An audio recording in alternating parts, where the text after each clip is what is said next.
Hello everyone. I want to welcome you to week 7 of Bioethics 400, Responsible Conduct of Research.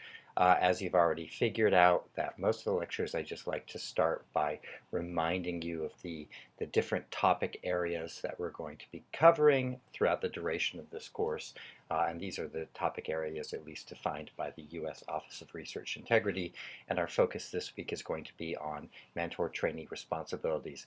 This is probably the one area of research integrity, responsible conduct of research, where most people don't receive a lot of training or exposure to some of the ideas around the responsibilities of both mentors and trainees towards each other, but that's going to be the focus of our lecture this week, as well as our readings and our discussion forums. So let's just jump in by talking about what our learning objectives are. By the end of this module, you should be able to define what mentoring is and explain its role in the education of researchers, including student researchers like yourself. You should be able to describe best practices for collaboration between mentors and trainees. You'll notice that there's a theme here. Science has become much more of a collaborative endeavor, and so obviously building off of the discussions that we had in the previous weeks, obviously the theme of collaboration and making sure that you have shared understandings among all of the collaborators becomes important. And then finally, to understand the need for ethical leadership in the mentoring process. So again, mentoring is a collaborative process, and so mentors are those people that serve as role models, and they tend to teach their mentees by example. For instance, they interact with their students through teaching them how to do research, but they're also engaged in a number of other activities, including critiquing and supporting the students' research and teaching activities, helping to promote students' careers, helping students understand the legal, social, and financial aspects of research, and also teaching research students about research ethics. Finally, I think it's important to recognize that mentors have a very delicate line to walk, because sometimes they find that they play a role in the mentees' personal lives, because personal challenges and triumphs that you as students can experience can influence your professional development. So sometimes a mentor is asked to do more than just be sort of a supervisor in the lab, but rather they might have to provide support for a student or a junior faculty member who is undergoing a lot of difficulty in their own personal or professional lives. So sometimes that line between the professional and the personal has to be crossed by a mentor. And so it becomes tricky for a mentor to do so without, engaging in sort of unseemly or unprofessional behaviors. Moreover, particularly for mentors that are supervising or helping a number of junior faculty or trainees, crossing that line into the personal lives of one person can actually affect the relationships that that mentor will have with other trainees under their supervision, particularly if that personal relationship begins to affect how the mentor treats both the trainee in question, as well as how it's perceived by the other trainees working under him in the laboratory. Now, what are the characteristics of the ideal mentor? Well, an ideal mentor has a number of specific characteristics. So ideally, they would have history and experience in mentoring. They also have to be someone that wants to be a mentor. They have to be someone that you can approach and who expresses a willingness to assist you in developing your own knowledge and your professional career. And so in that regard, they need to have a number of desirable character traits like respectfulness, trust, communication skills. They need to be empathic. They need to recognize the importance of confidentiality.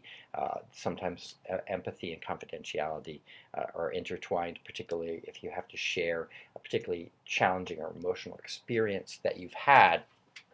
You need a mentor that is willing to keep that information confidential. They need to be sincere, and they need to express both a proper balance of ambition and research integrity.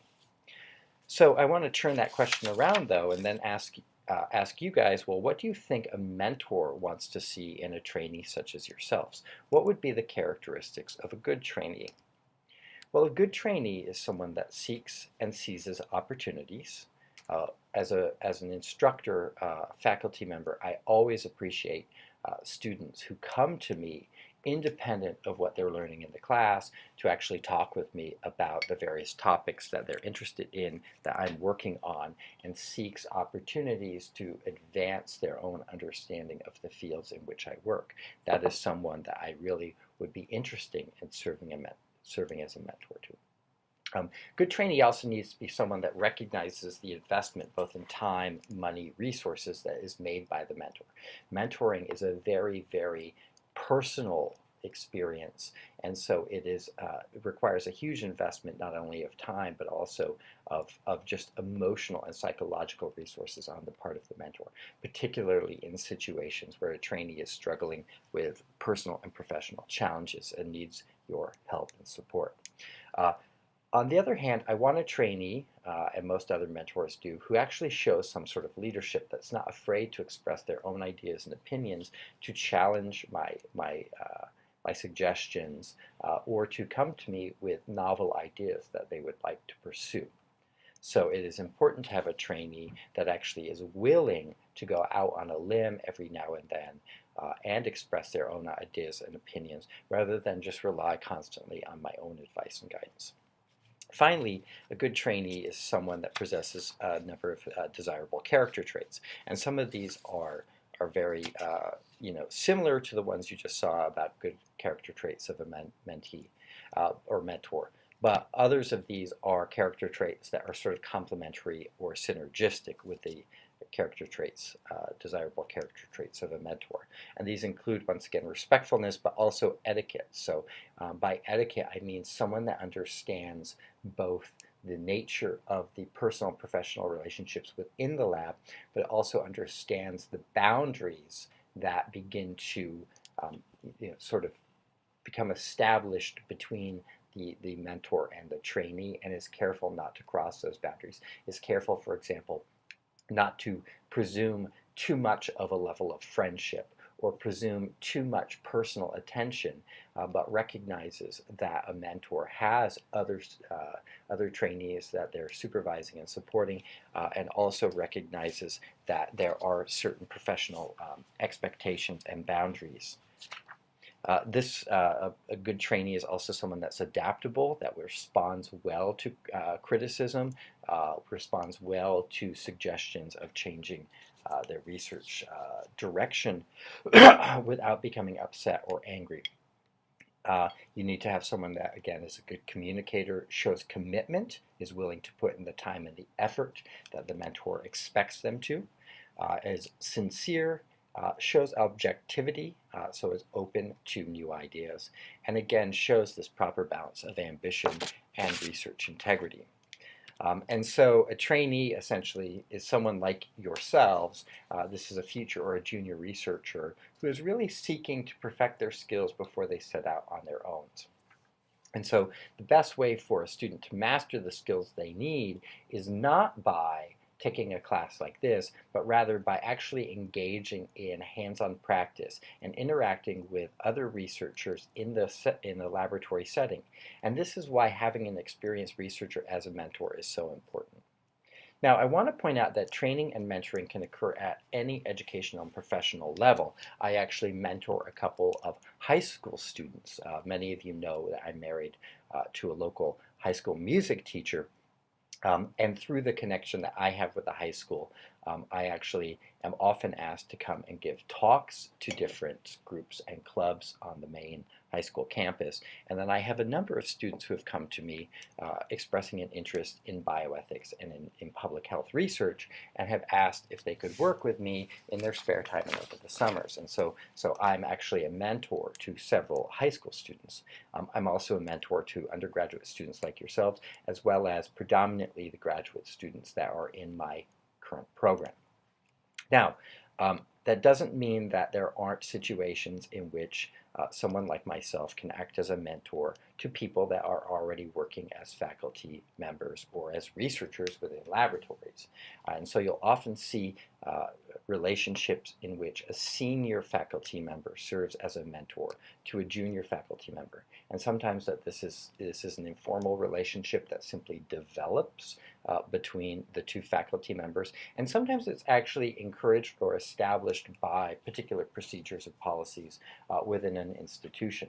So here at Clarkson University, for example, there really is an existing program for tenure-track faculty members who have yet to undergo the tenure review process to be sort of paired with a tenured mentor who can help guide them through the process and the unique peculiarities of Clarkson's approach to determine whether or not a faculty member deserves that additional level of protections, i.e. tenure.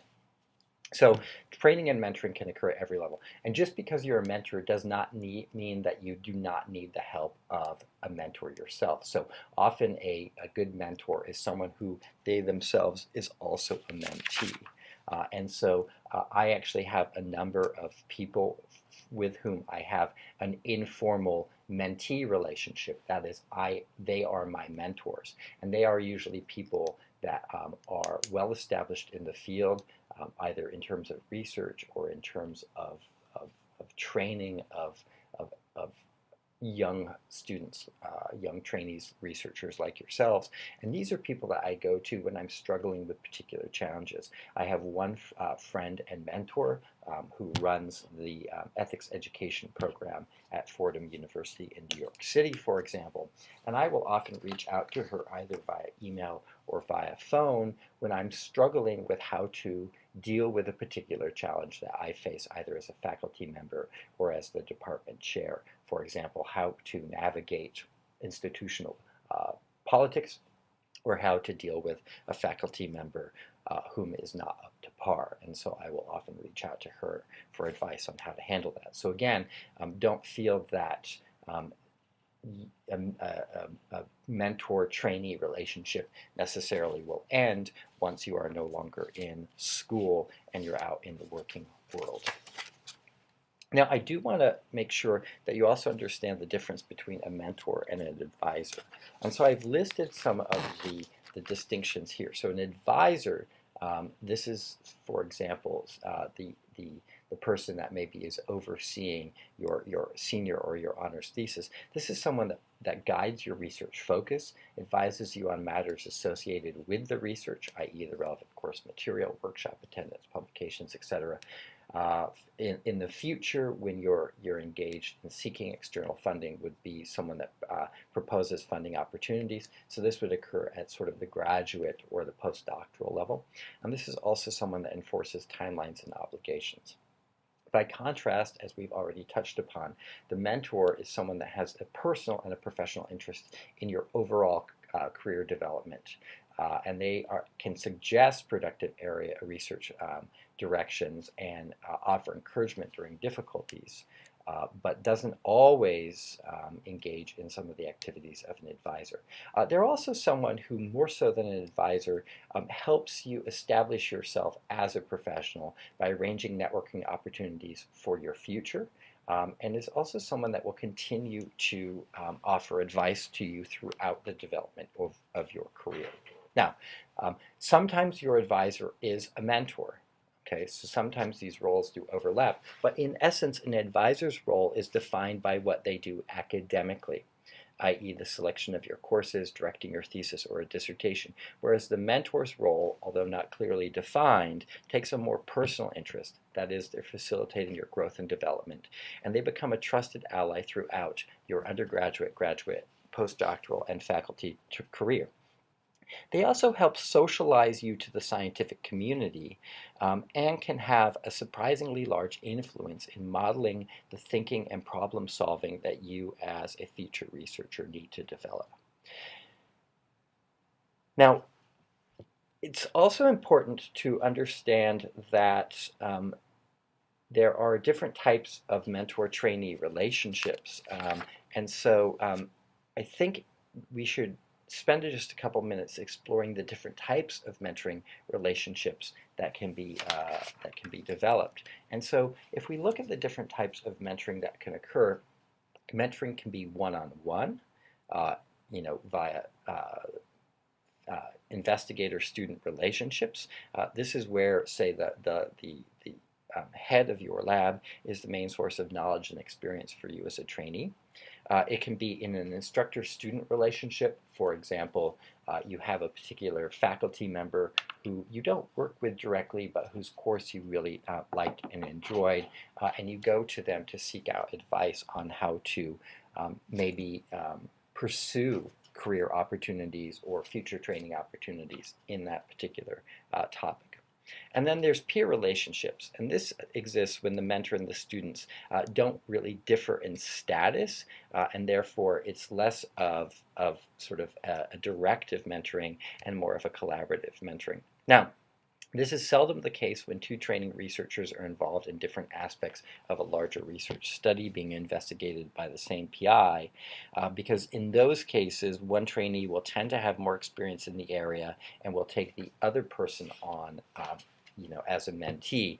It's more situations where, for example, you have a colleague that works in a similar area, or is, say, a graduate student that entered with you at the same time but works in a different lab, and you guys meet on a regular basis to help support each other, as well as to sort of help build upon any synergistic personal and professional relationships that might develop. Now, there can also be group mentoring. You can have a situation where you have one mentor with several trainees. So this allows for multiple work to be accomplished and larger interaction and dissemination of knowledge. Okay, this is currently a common practice in most academic institutions, and it might be the one in which you guys are directly involved. So an example of sort of one mentor with several trainees would be working in a laboratory in which the supervisor actually has and is directing maybe 2 or 3 undergraduate and 1 or 2 graduate or postdoctoral trainees. And so an example of group mentoring might be a weekly lab meeting in which people are presenting some of their data, some of their new findings, or discussing any problems that they're having, and the mentor might help facilitate those discussions. So that'd be one example of a group meeting. Another example would be a situation in which a trainee has multiple mentors. This allows for the balancing of roles among mentors and creates less of an obligation for a single mentor to fulfill. This is something that you'll experience if you decide to go on to graduate school and seek a doctoral degree, because you'll have, for example, a dissertation committee that may function in this manner, and where you'll have regular meetings with the entire committee so that the multiple senior faculty members are helping guide and direct your research. Now, there are a lot of issues that arise with group mentoring, including productivity. I think it's important to think about how productivity becomes a factor in the different types of group relationships, and whether or not sort of more work means more progress, or more work simply means more stress on both the mentor and the trainee themselves. Then finally, there's an example of ad hoc mentoring. This is where you seek the advice transiently of someone who is an expert in a particular topic area or field, or where it's someone that you have a personal or professional relationship with, whom you don't meet with regularly. So a good example of ad hoc mentoring would be the example that I already gave you of how I view my colleague at Fordham as a mentor, but it's very much an ad hoc relationship. She and I also do a lot of work together, and when we're working together on specific projects, we're not in a mentor-training relationship. Instead, we're in a colleague relationship. Now, What are some of the goals of a mentor-trainee relationship? Well, obviously there are mutually beneficial goals. The idea is that a mentor enables you as a trainee to acquire the skills that are necessary to attain independent research status in the future, and they also help guide you in your chosen career paths. But you also bring a lot to the relationship as a trainee. You provide us mentors with opportunities to develop our own skills, particularly our own skills in teaching and research. And you also help provide us with new ideas. So the idea of stimulating discussion, of coming up with new ideas, exploring new research or career paths flows both ways. And so I love working with trainees, again, who show the leadership to challenge my opinions or to propose new areas of research or new topics to explore. And then there may be some other personal or professional goals that are really independent to the mentor or the trainee that are met. And so for those of you that have actually worked in a lab or can think of someone that you consider to be a mentor in your studies at Clarkson, think about how they help you achieve your personal and your professional goals, and think about why they might have taken you on as a trainee. Is it simply because they feel that they have a professional obligation to be an educator and to support the next generation of researchers? Well, that does meet some personal or professional goal that they might have. Now that we've defined what the mentor-trainee relationship looks like, what the goals of the relationship are, I want to just explore sort of what the roles and responsibilities of each member of this relationship have. And so in research, the primary roles and responsibilities of the mentor are listed here, and they are to critique and support the trainee's work, provide adequate supervision to the trainee as needed, to insist in the professional and personal and professional networking of the trainee, to promote the trainee's career interests, and hopefully instruct the trainee in the responsible conduct of research. And when I say instruct the trainee in the responsible conduct of research, I'm not talking about this specific course. I am not necessarily a mentor to all of you, but rather I'm talking about the situation in which the mentor themselves demonstrates through their own actions exactly how a researcher should behave. And so they demonstrate through practice, through example, exactly what a researcher with integrity does. Now, trainee also has responsibilities, and that includes a responsibility to share their progress honestly and responsibly, to document the minutes of the meetings with the mentor. So every time that you meet with your mentor, you should be taking notes so that you understand exactly what was said, you truly appreciate the advice that they gave you, and you act upon it. Documenting those meetings with the mentor also helps you avoid any misunderstandings or failure to actually meet the expectations that the mentor places upon you. You should also learn to respect confidentiality of your discussions with the mentor, just like the mentor is going to keep anything that you share with them private. Anything that you bring up and discuss with them, any advice that they give you, particularly advice that could be of a sensitive nature. For example, if you're sharing personal problems or you're asking for their advice on how to deal with a difficult student or other trainee in the lab, you should really respect that confidentiality. You shouldn't go out into the lab and then say, well, Professor Philpott Jones said that you just need to stop that. Instead, you should respect the confidentiality of the discussions that you have with the mentor. You need to be committed to learning the practices needed to perform the research. You need to demonstrate professionalism as described in any formal or informal agreement with both the mentor and the institution. You need to discuss and agree on your goals and objectives and have the intent to uphold them. And you should be responsible for both attending to your work and participating in meetings. So that means if you decide to work in a Clarkson faculty member's labs, you should actually sit down and talk with them about a number of things. And this includes how much time you're expected to spend on the research project, and make sure that you meet those obligations, including participating in any weekly lab meetings. You should also talk with them about the criteria that will be used for judging your performance and that will form the basis of any sort of support, including letters of recommendation for you to apply to graduate school or any other type of professional school. How responsibilities will be shared and divided in the research setting. You should also ask them about the standard operating procedures in the lab, including, as we've talked about in previous weeks in this course, the way that data are recorded, stored, and interpreted. And finally, you should have the open discussion with them about how credit will be assigned, that is, how authorship and ownership of any discoveries is established in that lab, because every lab might have a slightly different approach to it. We've already talked, or we will be talking about in the coming weeks, issues around publication ethics and authorship, but it really is important for you as a trainee to understand within the expectations of the sort of the authorship criteria and guidelines exactly what your mentor will expect of you and when you can expect to be a co-author on paper that comes out of your lab, or when you'll simply be an acknowledgement. Okay.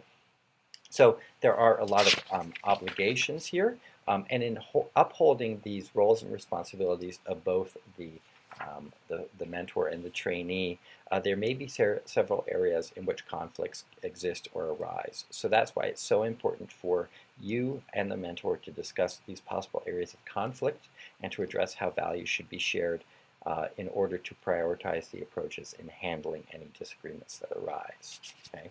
And so what are some of the challenges in the relationship that arise? Well, any relationship can be strained on what is either actual or perceived unethical behavior on the part of the mentor, as well as on the part of the trainees. It's important to recognize that in any relationship, there tends to be a power differential.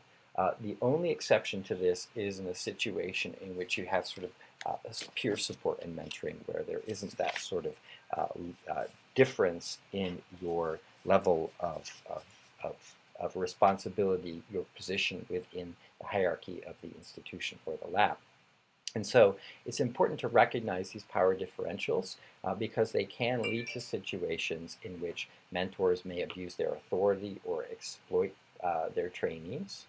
When I was a graduate student at Berkeley, for example, it was well known that one laboratory in particular had a faculty member that expected his students to be in the lab at all hours. And he was known for actually calling the laboratory at random times, say, for example, at 7 a.m. on a Sunday morning to find out who was in the lab working and who was not. And that actually was an example of where he used this power differential and the fear that he'd engendered in the students in order to make sure that they worked harder on his project. So in many ways, he used that power to exploit them.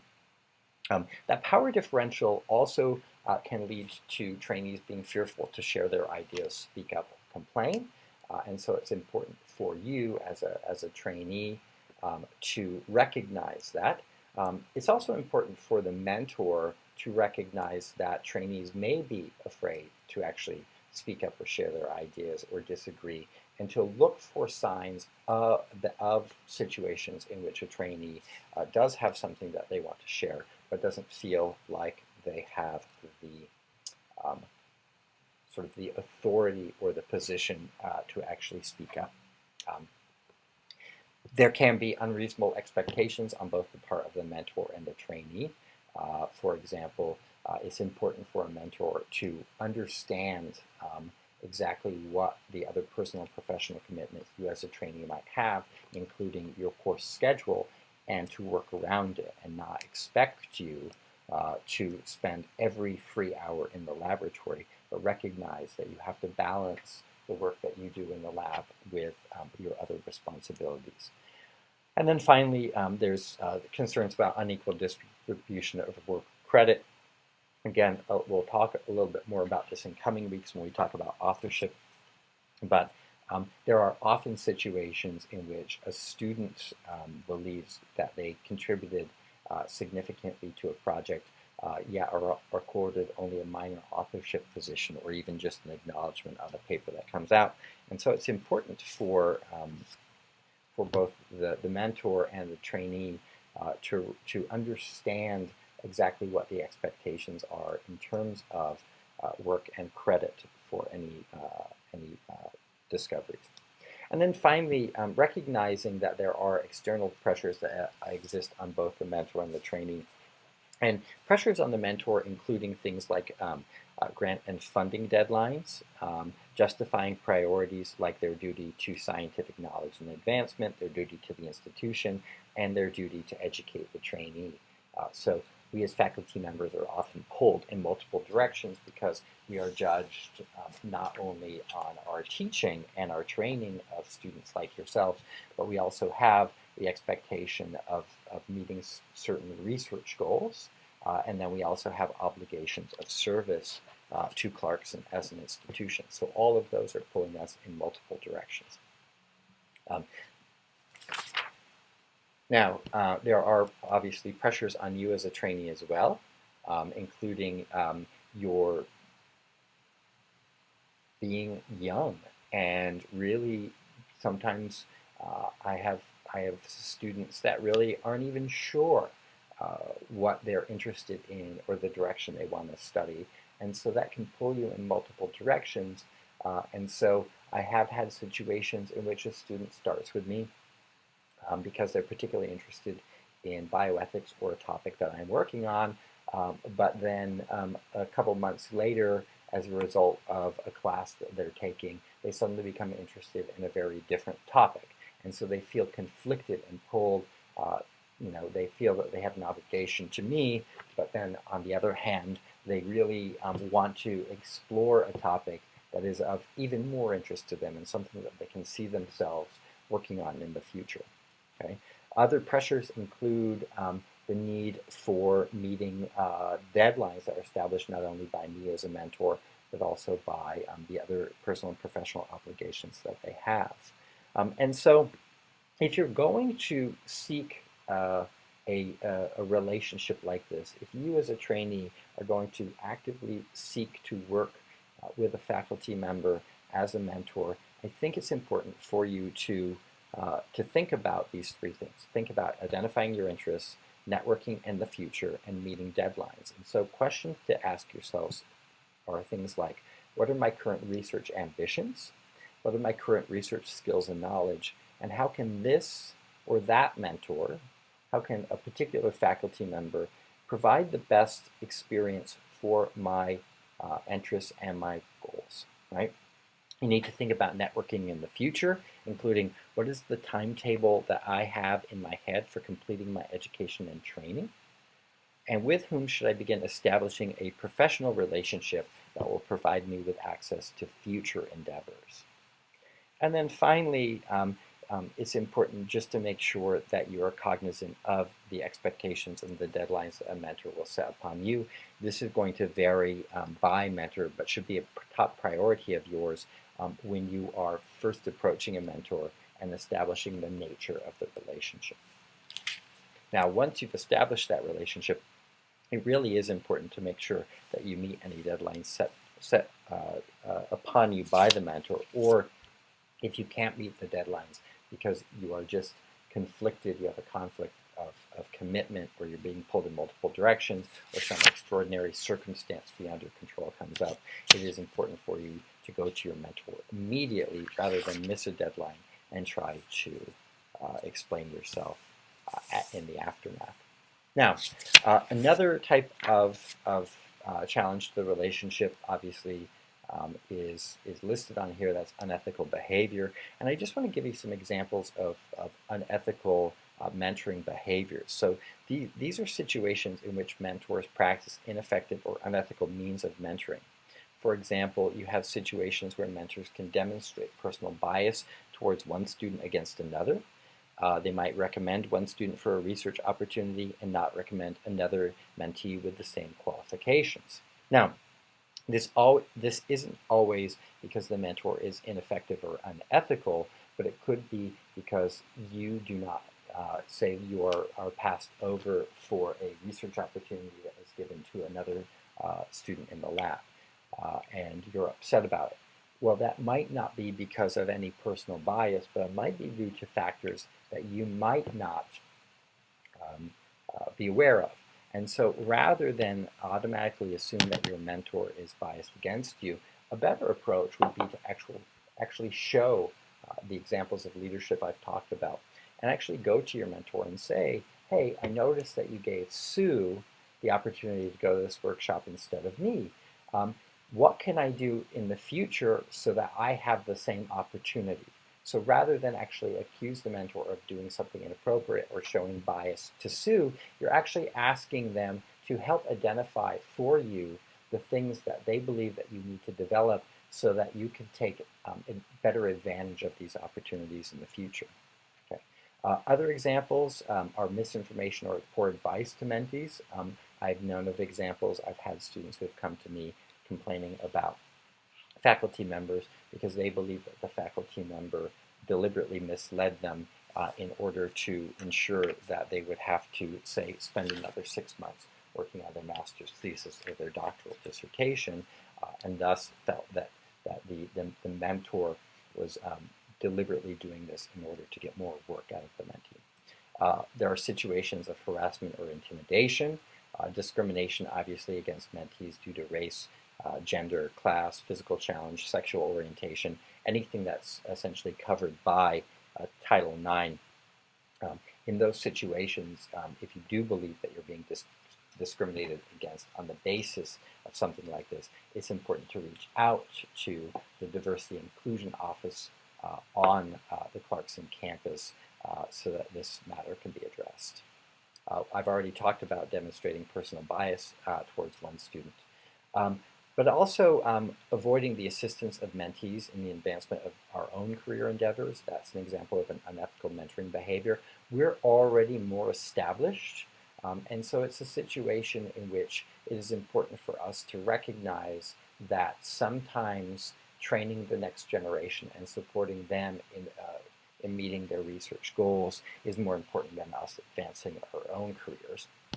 And then not providing support or referral to mentees with personal, professional, or other challenges. So if a student comes to me and they're really struggling with a personal issue, let's say they had a tragedy in the family, a death or a medical emergency, and they're just struggling with how to balance their obligations, struggling with it psychologically, it's important for us to make sure that we not only recognize that and provide support in terms of making allowances for changes in work schedule, but also providing them referrals to the to psychological support services or wellness services as necessary, not just thinking or saying to the student that, well, you just need to suck it up. So what does effective mentoring look like? Well, effective mentoring requires ethical leadership. And ethical leadership plays a very significant role in effective mentoring collaborations, okay? And there are several points that I want to highlight about ethical leadership, okay? Now, leadership in this case is being defined as the process of motivating people ethically to work together collaboratively to accomplish a given task, okay? And it's important in research because scientists generally learn professional norms and virtues by example, okay? You learn the base knowledge in the courses, but you really learn how to be a scientist, both in terms of your research skills, your laboratory skills, but also your professional behavior and demeanor by example, by working in a lab and by seeing how other research professionals behave and act, both within the laboratory and in other professional settings like lab meetings or conferences. And so an effective mentor is someone that shows ethical leadership by serving as a really, really good role model, okay? So they promote ethical conduct, professional conduct among their trainees by setting an example and the tone or an attitude both within their lab and within an organization or institution as a whole, okay? Then we also have to make sure that mentors and institutions themselves are promoting ethics by developing policies and procedures and supporting ethical leadership, as well as developing ethical and effective mentoring programs. So what does an effective mentoring program look like? Well, an effective mentoring program has several key features. That includes rewarding mentors for effective mentoring. And this can be something as simple as giving teaching awards or giving mentoring or leadership awards to faculty members. But it also means that mentoring needs to be recognized, and Clarkson does an okay job of this, but it needs to be recognized not only as a responsibility of faculty members, but it also needs to be recognized as an important aspect of their jobs. And so faculty members need to be given not only rewards for being mentors, but given the time to do it right. Now, a good mentoring program will also have rules regarding workloads, teaching responsibilities, research responsibilities, etc. These will be clearly defined at the institutional level or within the laboratory itself. And then also making sure that they have procedures for evaluating mentoring, but also allowing students and mentors to be able to address grievances. Continuing on, effective mentoring programs and policies also make sure that there are safeguards for students who reveal or expose unethical practices of mentors. Okay, so you need to have some situation in which students who, quote, blow the whistle on mentors who are engaged in behaviors that they think are inappropriate, be they discriminatory behaviors, be they violations of research integrity, that the student feels safe enough to actually raise these concerns without having their training, their education at Clarkson, their opportunities to work in research labs threatened. You need to make sure that the program promotes a safe and mentally safe work environment, and that this is also an environment that's free from discrimination and is diverse in terms of its workforce. And so with that, I'm going to end. I want to encourage you to make sure that you read the assigned materials for this week very, very carefully. And then I look forward to having a discussion with you all online. With that, I'm going to say goodbye.